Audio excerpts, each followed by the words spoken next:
to be here with Bobby O'Reilly. Hello, Bobby. How you doing, Carl? All good? Really nice to be here. Great to be catching up with you. We, of course, saw you on Wednesday morning. Yeah. When this office opened up. Yeah. Great to see you again here in person on the same screen. Yeah, Just drop that music down in the background. And how did it go on Wednesday? Yeah, it was a great day. Started off very well. We had a mixture of clients and agents that came down to the marketing suite here just to see what was going on.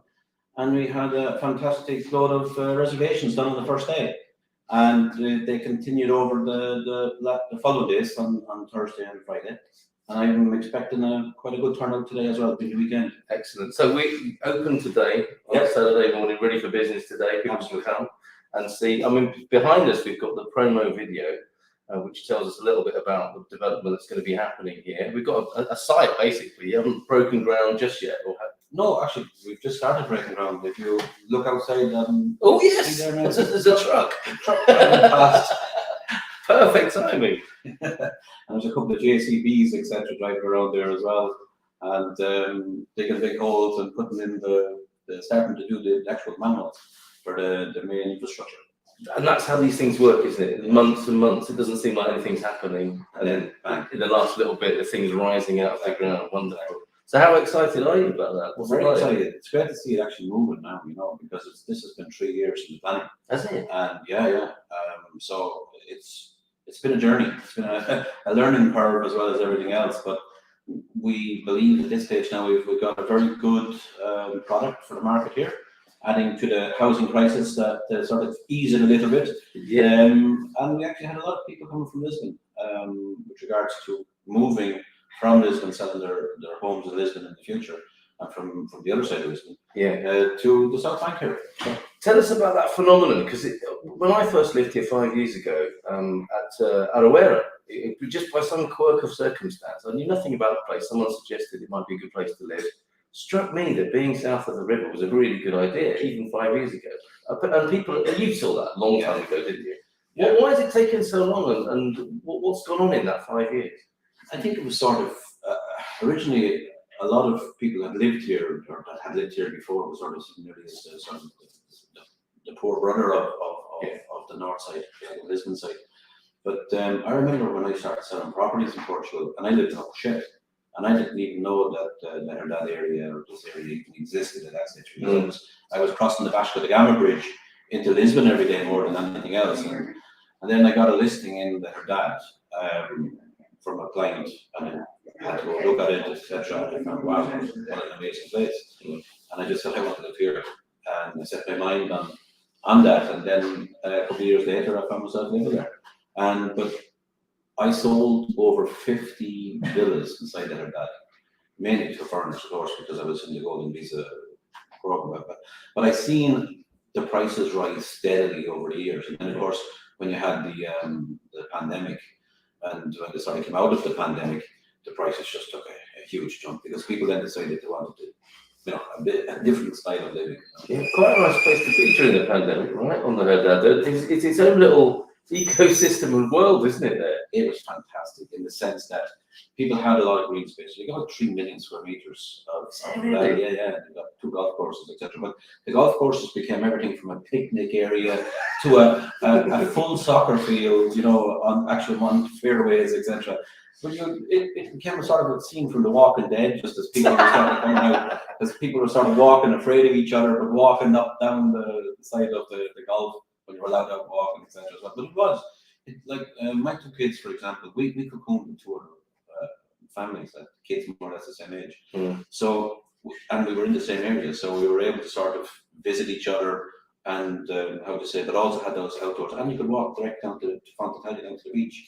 Fontatelli as well, an amazing coastline. Just you can hear it from yeah. Brilliant.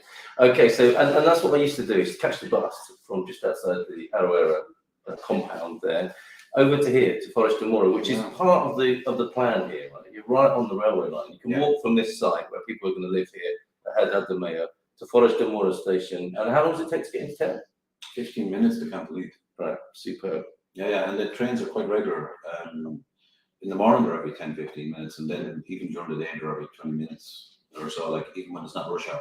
Yeah. So you go to the station anytime you want, and there's a train coming along anytime soon. So it's the easiest way to get into the city.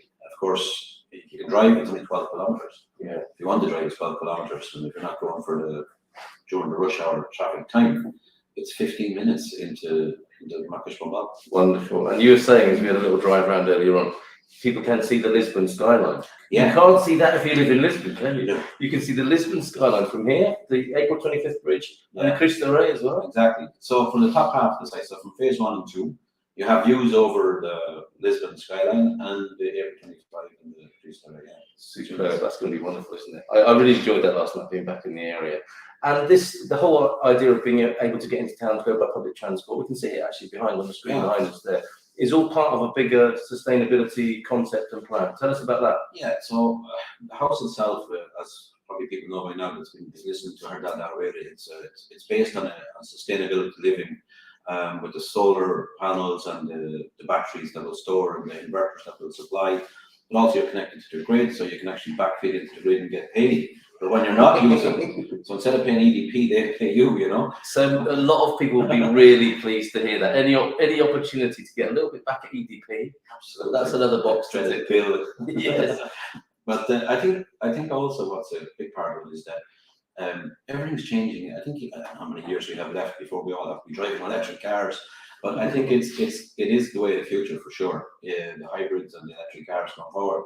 And the fact that you'll be able to plug in your car here and charge it and have it not cost you anything, it's another big sort of scratch off of that monthly cost of living. And again, being beside the train, a big say €40 for anyone who lives in Portugal a month for all the transport links in and around Lisbon. I've still got my card in my wallet from when I lived in Lisbon. Is it €40? €40. The metro, the buses, the ferries, as well. Yeah, amazing, isn't it? That's incredible value. And the train, of course, across the water, superb. And there is, I think, you've made since we spoke or since we started speaking about this whole wonderful concept here at Herdade Meio. Mercedes have got involved. They like the idea as well as an electric car offer. Is there? Yes. Yeah. So we met with the team from Mercedes, and we went through a couple of different options with them, but.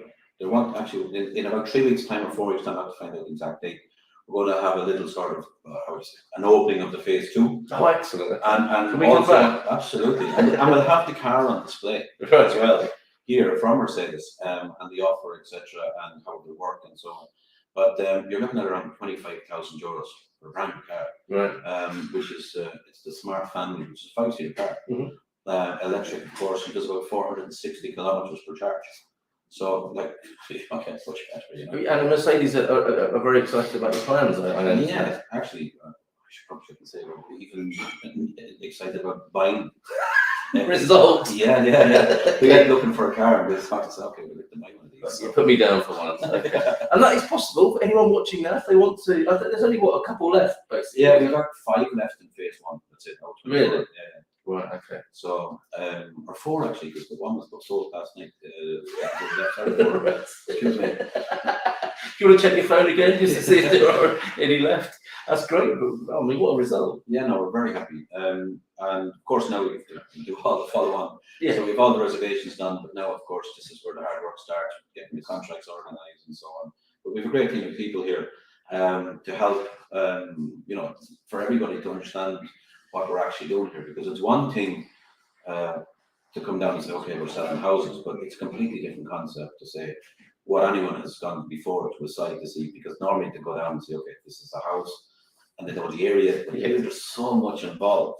Tell us a bit more about that then. You know, when are the people likely to be able to park their bottoms on their luxurious sofa, having just got off the train and back into their lovely, sustainable dream home here? How long is that likely to be? Realistically, knowing what we know, right, probably 30 to 32 months. Okay. Because what we're doing is we're not building this in phases. We're not going to sell phase 1, build it, then sell phase 2 when we're happy. Yeah. That's half built. We're actually going to start right now. The building started. Yes. We're going to build 70 villas all at the one time. Wow. It'll be a bit like a conveyor belt. So basically, the basements will go in, and the structure will start, but it'll go down the hill, yes, from top to bottom, and we'll be handing over 70 villas within a 6-month period.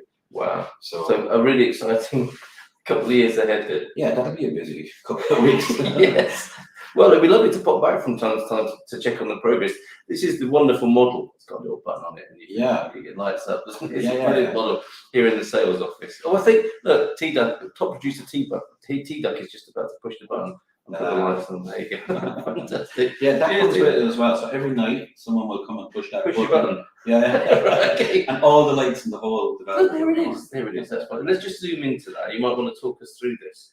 Yeah, because we've got children's playground, paddle ball, the path to the station. Look at this. What's going on here, Bobby? Okay, so this is basically what we've proposed from, I actually started talking with the camera already, is that we're going to have these paddle courts. Actually, we're looking to put 8 paddle courts, even though it's showing 6 here, but we're looking to put 8 paddle courts. We have 11-hectare site here, and it's nearly 50-50, as in one part of the house, or certainly the site, it's for the villas and so on. And then the other part of the site is for the social sector of the house. That is also to be used by everyone in the whole area. Not just Herdade Meio. This is an amenity for the whole community. Great. Exactly. Yeah. And we're actually hoping to add to that as well later on, but we don't want to say too much at this point, because obviously we want to make sure we have some realism in getting what we're looking for here. But we're looking to add on to that social sector of it as well. But as you can see, the villas themselves, they're 2-story above basement, with 10 solar panels on each house, of which you can add 2 more if you wish. If you need more demand, you can add on. And also you can add on to the batteries, you put 24 kilowatts of storage. Probably say they're probably way that anyway. Yes. I wouldn't say they're that light, they're Duracell. I'm so glad to hear it, the best. But rechargeable. There's a little bunny on top of that. That's right. But so basically the houses then themselves are fitted with what we call a KNX system. We don't call it, that's what it's called. So we call it that. But it's a KNX system. Basically what that is, it's a cabling system that goes throughout the whole house that comes back to a brain. And it goes to each switch that say you would have in the house, such as your light switch, if you like. There'll be a smart switch. And that smart switch can be used as a voice command through, say, like, your Alexa or Siri or whatever it is. Yeah. And you can say turn on the lights or dim the lights, or you can have it that it's going to close your curtains, etc. But these are things that when people buy the house later on, there's a lot of detail in how they will finish. And what will happen is they will come to the market once the sales parts are more or less finished. And then they will start to pick out the finishes that they want and the styles, and basically personalize the house themselves, and the smart home part of it as well, because there's a lot of people that are probably a lot more technically, let's say, alert than I am. Same here. You can barely work my phone. Yes. But I was watching you this morning, actually. You're pretty quick on all those little buttons there. But no, so the idea is that people can have it as they want or not, Right. But also, let's say for investors, if someone's buying it as an investment home to rent out in the local market, and then later on they want to sell it, and they don't want to add on all those extra, let's say, bells and whistles at this stage. Whoever to sell it to has the options to add on whatever they want. Yeah, well, we did mention this, didn't we, on Wednesday when you talked to us? That this is lifetime housing, isn't it? Yes. Which I think is another important aspect to mention. Is you're designing and building for the long term, rather than quick hit, short-termism. I think these are long-term in every respect. Yeah, sustainability in every sense of the word. Yeah. So, and a house that can be adapted for family life now and for in the future. Yeah, and I actually had a client in during the week that's looking to buy a house as well, and they want to know how adaptable they are for, say, people that have disabilities and so on. And again, it's not just a flick of a switch, but we can work and talk with people who want to adapt the house with regards to people that have disabilities. So I think that's quite unusual within the market, isn't it? Worldwide, that's quite an unusual thing. So that's pretty visionary. Well, we're trying to again. I suppose the concept of what we're trying to do is trying to make it fit, and so people have these options that they can choose. But I'm sure that a lot of other developers will try to accommodate where possible. But typically that would be ramps and things like this. But here when you have two-story houses over basement, you're probably talking about elevators or some kind of elevation system as well, which again, we need to get a different license for and so on. And again, we're willing to look at it. Brilliant. If somebody wants to do it. Excellent. Okay, and going back to the smart technology and this and the leading edge of technology, generally speaking, with this development, I'm looking at a panel on the other side of the room. Yeah. And this is where people will be able to come and basically design their own house, right down to the smallest details. Yeah, within the office. exactly. So right now we're going through the full sort of programming of this let's say tool that when you come in, you actually see what houses are available. The ones that are sold will be sort of whitened out, and then you can pick a house directly that you like, and you can see where it is. You put your finger on it, you see where it's what its view is. Mm-hmm. Then you can go inside, you can walk around the house, the sort of three-dimensional part of it, and then you get to see, okay, let's see what choices of floors I have. And then you can click on the icon and it'll be dropping and sort of drag and drop, and you'll see what the floor will look like in a very realistic finish. But then also here you will see that you have a physical piece of flooring that you can touch and feel to see, you know, how it's going to be as well. Brilliant experience. And you can design your own house. And then also with the smart home side of it, you can see on site here as well, which will happen at the end of this month, and like sort of physically what is the options available. So Superb. How fantastic is that? There you go. That's the screen that you'll be able to come into the sales office and basically be like The Sims or Minecraft, but actually your own house. yeah, I don't know what they are. All right, okay. This is what kids do. They're building their own realities online, but grown-ups can come and do that in the sales office here. Bob's here. Just a few people just sending in comments. Please get your questions into the chat. It'd be great to hear from you. Looks fantastic, says Bob, who's up in the north of Portugal. We also have pass this on. Oh, look, we've got an unofficial sales force working for you as well. Pass this on to a couple who are looking. How about that? Oh, great. Cheers, Bob. Thank you for that. Mrs. M's watching, and one of your biggest fans. Hi, Dad. That's Max. Max is saying hi as well. Max wants to be an architect now. He's actually one of these guys that plays Minecraft. Yeah. And Jack as well. They're designing their own houses now as well. They want to come work for us. Brilliant. That's great, isn't it? The family business. In the family business. Superb. Thanks for that, T-Duck, on the screen over there. That's wonderful. Look at that. Super. If we could broaden the conversation a bit now, Bob, because we've got one of our most highly viewed clips on our YouTube channel was about these recent changes with Nice Habitation, the government attempting to address the housing crisis. As you said before, you're doing your bit here. You're building new houses for people. I mean, that's really addressing it at the front end, isn't it? What have you been hearing in the industry then with these? It was quite controversial, wasn't it? We all agree there's a problem, Yes. but the way the government did their PowerPoint presentation and withdrew or talked about withdrawing the golden visa and the kick up the bottom of the AL market, Yeah. it caused a bit of a stir. How's that been for you? Yeah, well, for me, I've been looking at it. I'm not surprised with basically the options that they come up with because there's very little imagination in it. And really, I suppose there's been a lot of talk about it. I'm not the only person saying this. A lot of people are saying that the biggest problem is the lack of housing that's not being released, coming out of the cameras. And again, there's no imagination with regards to incentivizing people to buy houses. Everyone's talking about renting and the price of renting and so on. Where they should be trying to get people to buy housing as well as rent. Yes. Not everybody wants to rent or wants to buy, but people who want to buy should have that option. And giving it to people who are sort of, for example, let's say they're working hard, but they're paying the same price for a rent as they pay for a mortgage. Yes. Yeah. Those people should be entitled to try and buy a house. And I've seen, coming from Ireland, that we had a housing crisis as well, and we probably still have a housing crisis. But the government were very proactive in how to sort of address those issues. And they brought out what was called then at the time of Section 23. And basically what this done was it allowed somebody to buy a house and rent it and not pay any tax on the income for 10 years, provided that rent stayed at a stable price for that 10-year period. Mm-hmm. That incentivized people to buy investment property for that 10 years. That incentivized builders to actually build in these Section 23 set areas because they knew they had a market that would go on and buy it straight away because it had a mix. But then you also had in the same sort of program, the government gave tax credits to first-time buyers or homeowners that were either upgrading and selling their first house to a first-time buyer and wanted to upgrade, they would also get incentive as well by way of a tax credit. So in other words, instead of paying 10,000 tax a year, you pay 5,000. You got 5,000 as a tax credit over 10 years, which is 50,000 euros. That's the real way of dealing with the problem, isn't it? The thing is that by doing that, you release taxes another way.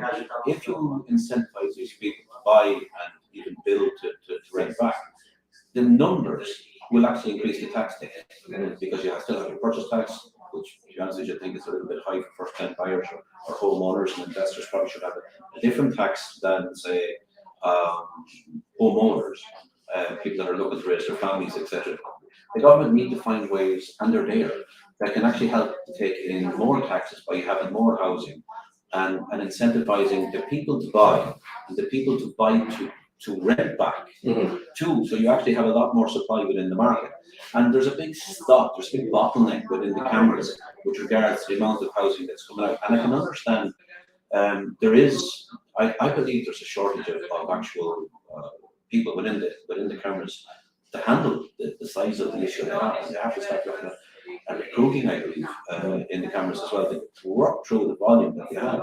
Some serious structural local government issues there to deal with. The civil service itself, in Portugal, there's a lot of red tape there, and it is as it is, and we wish we could help it sort of change and move on with the times, especially with regard. We for sure have a huge housing crisis, which affects everybody, not just the people who don't have housing, but affects everybody. Yes, it's the heart of an economy, of real life local people, isn't it? Of course. Imagination is the key. Yes. The need to get imaginative, and the need to come up with solutions that are actually bringing things together, not just closing things down like the golden visa or trying to close out the NHR. We look at the volume of people that have come into this country and the amount of money that come into this country that has helped Lisbon be redeveloped. If you look at Lisbon, say 15 years ago, it's not the same city as it is today. And that was because of positive political decisions that they made that encouraged investors to come to Portugal, and that added jobs, and that brought jobs. And those people who had those jobs spent money in cafes and restaurants that made more jobs, and it has a very positive outcome. I think there's been a little bit of foreign bashing in the sort of sense that really? Right, okay. coming over here, taking our women and taking our jobs type thing, you know. And I think there has to be a sort of an appreciation of what the political decisions that were made in the past for the good of the country. And now, rather than looking for votes and trying to stay in power by saying the things that people probably want to hear but don't really understand. Well, I hear you. I really hear you. So it's the shift from political point scoring and remembering how good it has been, rather than just using it as a political football. Yeah, it's done its job. We'll kick it into touch now. But I think you need a bigger picture and not just a sort of pendulum swing. Yeah, and it's picked on. It's picked on. Let's see where's the problem. Where's the problem? Yeah. We know where the problem is, but they're actually deflecting where the problem is. Yeah. So I think there's a debate that has to happen there. There is, and another aspect of this, did you go to foreign about it, is the confidence of people looking at Portugal. Absolutely. So they're not immersed in the culture like you or I are. Yeah. They're looking at the country afresh and considering it as a proposition. And then when they hear that sort of news and that sort of political turmoil, that reduces confidence, I think. Take out the normal investor, the normal guy who's looking to invest some money, or maybe even to buy a holiday home, whatever it might be here in Portugal. If you look at the funds, the capital funds, the banking funds, the pension funds, etc., the foreign funds from the US, which has been a huge part of the tax take here in Portugal. One of the main things that they look at is the political structure and outcomes of what's likely to be the political stability. And culture of my investment here. Yes. Is it going to be encouraging people to invest? Is it going to be encouraging people to buy housing or whatever, whether it's residential, whether it's commercial, whether it's malls, shopping malls, whatever. One of the things they always look at is the political stability of the country and its policies. Yes. And what frightens investors is the word communism, first of all. Yeah.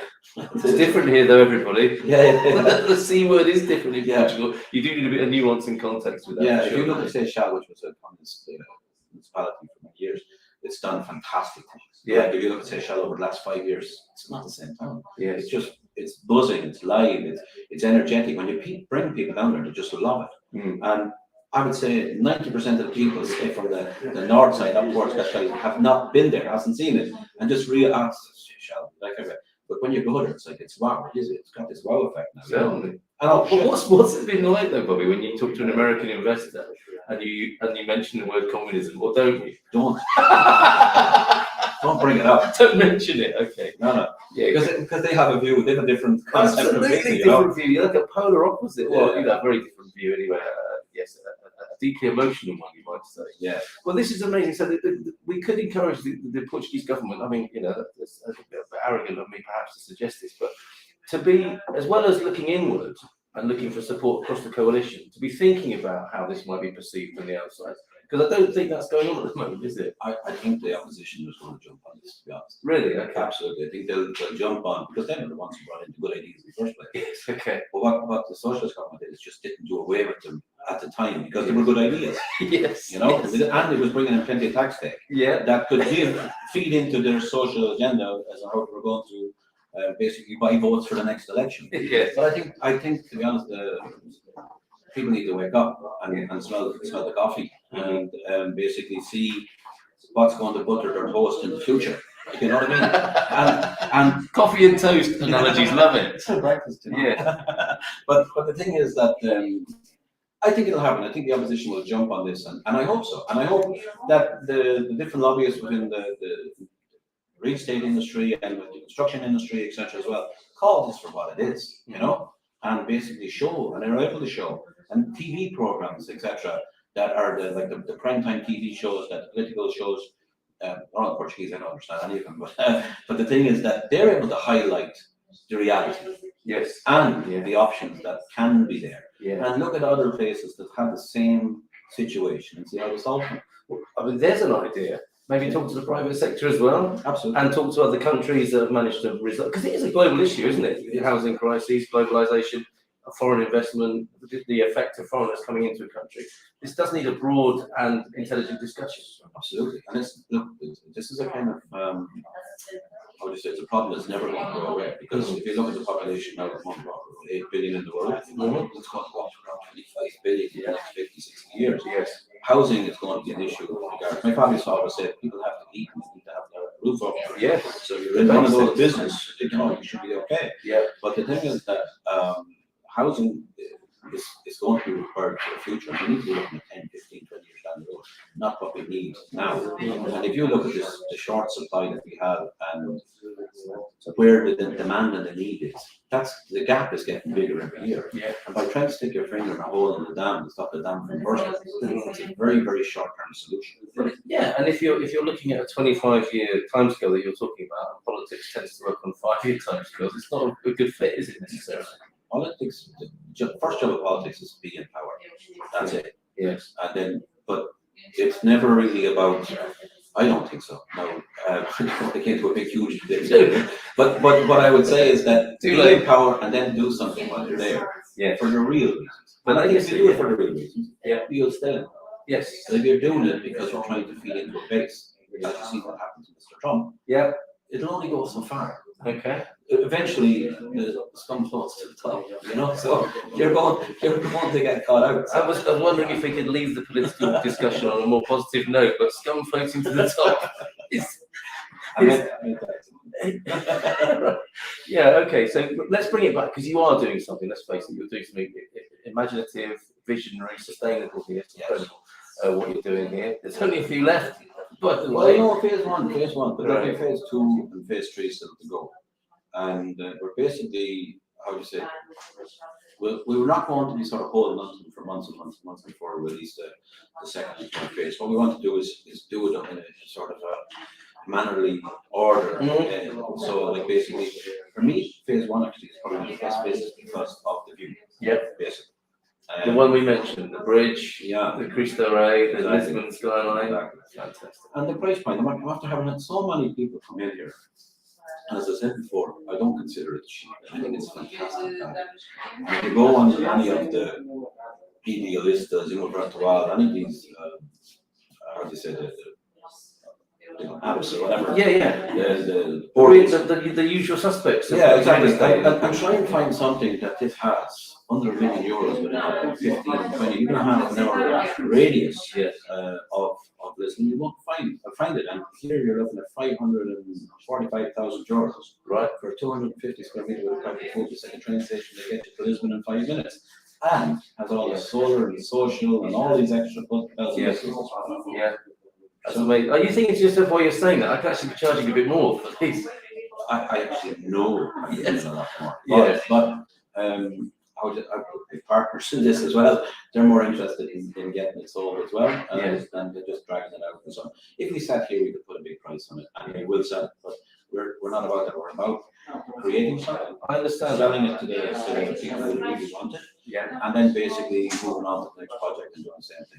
Yeah, and I think people will resonate with that. You know, the ethics of this project. A really thoughtful concept of buying a forever home. Some feedback here, and we've got Darren, who's just newly in Portugal up there in Porto. Hope you're settling in, and all the best to you, Darren, in your new dream home in Porto, up there in the north of Portugal. This is great. It's lovely to be here this morning, and I think we might even be making noise over in this corner of the sales office. Well, there's some clients. Yes, people. So maybe we should move out of the way, because that's what's going to happen here today, right? People are coming in to have a look, to understand the concept, local community, have a chance to come in and talk as well. Yeah, absolutely. We're inviting people, not even people who are looking to buy a house, but to come in and see what's happening here and see how we're sort of involving ourselves and bringing ourselves and encroaching into their own community as it is, but on a positive side. So, like, we'd encourage the locals to come in and talk to us as well. Great, excellent stuff. And there's a chance to do that today, and we'll be back for the bigger launch and party, I hope, in a few weeks' time. Exactly, yeah. Well, it'll be great to talk to you. Good luck with this. Yeah, I mean, not that you need it by the sound of it. It's just going really extraordinarily well, and deserves to as well. So thank you very much for having a chat with me this morning. And thank you for your insight about the broader situation as well. That was really helpful, I'm sure, of great interest to our viewers and listeners as well too. So we'll cut away to some long shots of the model and the smart technology for planning your home. And thank you very much. All the best with it. Thank you very much.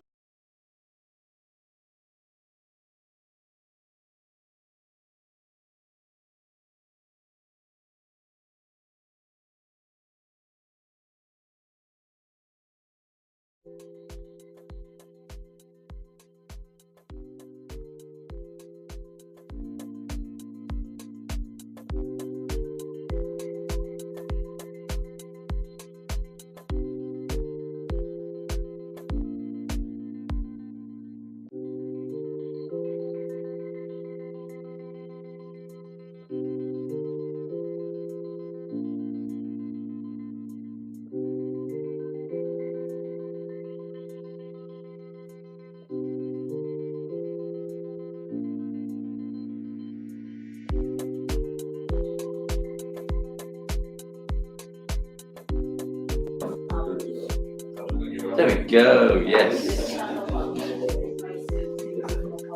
Perfect. This camera does so much better than the other one. There you are. I'll just leave that running for a little bit. Wanting to use this camera on Wednesday for a long time. The autofocus is always off. It's one of the complaints. It's not in the camera, it's in the lens. The camera doesn't have the autofocus. We do have a pretty good optimization of the whole system. Oh yeah.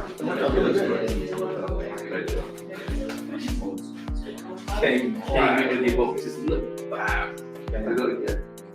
Right, so.